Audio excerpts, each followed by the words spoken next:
ဥရောပနိုင်ငံတနိုင်ငံကသိန်း9000နဲ့ဇက်ကဖို့ကန်လန်းခံရတဲ့အောင်စဘူးပရိသတ်များအားလုံးပဲမင်္ဂလာပါရှင်ဒီနေ့မှာတော့မြန်မာဇက်သပင်လောကရဲ့သမိုင်းတစ်လျှောက်မှာဘယ်တော့မှမကြားဘူးခဲ့တဲ့ပါဇက်အဟောင်းသားဖြစ်သွားစေမဲ့သတင်းတူတစ်ခုကိုတင်ဆက်ပေးခြင်းပါတယ်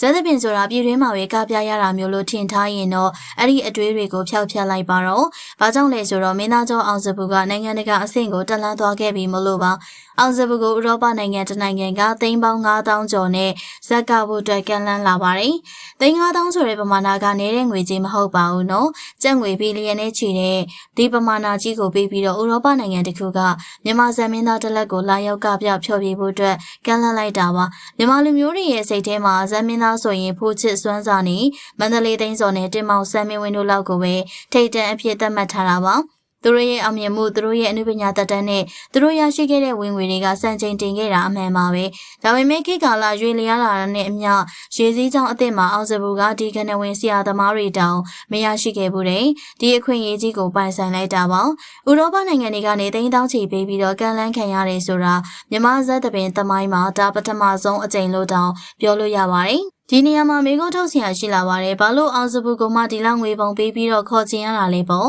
အဖြေကတော့ရှင်းပါတယ်အောင်စဘူးကရိုးရာဇက်သပင်ကိုထိမ့်သိမ်းထားသလိုတစ်ဖက်မှာလည်းခေတ်သစ်လူငယ်တွေနဲ့နိုင်ငံတကာပရိသတ်တွေလက်ခံနိုင်တဲ့ခေတ်မီမော်ဒယ်ဇက်အရာသာကိုပေါင်းစပ်နိုင်လို့ပါသူရဲ့ရုပ်ရည်ကိုသိချကြည့်ပါမြန်မာဇက်မင်းသားတယောက်ရဲ့ရုပ်သွင်းမျိုးထက်ကိုရီးယားခေဖော်အိုက်ဒေါ်တယောက်လိုမျိုးနိုင်ငံခြားမင်းသားတယောက်လိုချုံမောခံရနေတာဖြစ်ပါတယ်ဒီလိုမျိုး international look ရှိရာကဥရောပပြည်သက်တွေကိုဆွဲဆောင်နိုင်တဲ့အဓိကတန်လိုက်တတ်ပါပဲသူကရိုးရာအကကိုကပြပေမဲ့တင်ဆက်ပုံတွေဝစ်စင်ပုံတွေကခင်မီဆန်းတဲ့နေရာကြောင့်နိုင်ငံသားတွေရဲ့မျက်စိထဲမှာအထူးဆန်းဖြစ်ပြီးတော့သဘောကျနေတာဖြစ်ပါတယ်တကယ်တော့အောင်စဘူးကနိုင်ငံသားမထွက်ခင်ပြည်တွင်းမှာကလေးကအာရှသားတယောက်လိုဝင်ငွေကောင်းနေသူပါ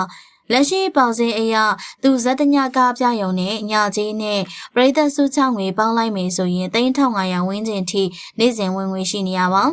ဒါကရုပ်ရှင်မင်းသားကြီးတွေတကားလုံးပြည့်အောင်ရိုက်မှရတဲ့အနုပညာကြီးထက်တောင်များနေပါသေးရဲ့သူရဲ့ပွဲတွေဆိုရင်ပရိသတ်တွေကနေရာရဖို့အတွက်မိုးမလင်းခင်ကလေးကတန်းစီကြရပြီးတော့ဖြာတစ်ချက်ကိုသိန်းကနန်းထိအမောင်ကိုဈေးပေါက်နေတာကသူရဲ့ဇံဘလောက်ပြင်းလဲဆိုတာသက်သေပြနေပါတယ်ဒါကြောင့်ပြည်တွင်းမှာတည်းဒီလောက်တန်ဖိုးရှိနေတဲ့မင်းသားကိုဥရောပကသိန်း9000ပေးပြီးတော့ခေါ်တယ်ဆိုတာမဖြစ်နိုင်တဲ့ကိစ္စတော့မဟုတ်ပါဘူးဒီကလန့်မှုကိုအောင်စဘူးတယောက်တည်းအတွက်ငွေကြီးအကျိုးအမြတ်ဖြစ်ထွန်းတာထပ်ပိုပါတယ်ဒါကမြန်မာဇက်သပင်အနုပညာကိုကမ္ဘာလယ်မှာတန်ဖိုးရှိကြောင်းသက်သေပြလိုက်တာပါဖိုးချစ်စွမ်းတို့လမ်းခင်းပေးခဲ့တဲ့သပင်လမ်းမကြီးပေါ်မှာအောင်စဘူးကခင်မီနည်းပညာတွေတင်ဆက်မှုတွေနဲ့ထပ်ဆင့်မောမှန်ပြီးတော့နိုင်ငံတကာကိုထိုးဖောက်လိုက်တာလို့ဆိုရမှာပါပြည်သစ်ဂျာမနီအင်္ဂလန်စတဲ့နိုင်ငံကြီးတွေကပြည်သက်တွေရှေ့မှာမြမဆိုင်တန်ဘုံတန်ကိုဟိန်းထွက်စေမဲ့အောင်စဘူးရဲ့ပွဲဥထွက်ကိုမြင်အောင်ကြည့်ရင်တော့ကြက်သီးထားစရာပါအောင်စဘူးဟာဇက်စင်ပေါ်မှာတင်မကပဲရုပ်ရှင်ဗီဒီယိုနဲ့ TV အစီအစဉ်တွေမှာနေရာယူထားနိုင်တဲ့ဗတ်စုံထူးချွန်သူတူပါအခုလိုသိန်း9000တန်နဲ့ကန်လန်းမှုနဲ့အတူ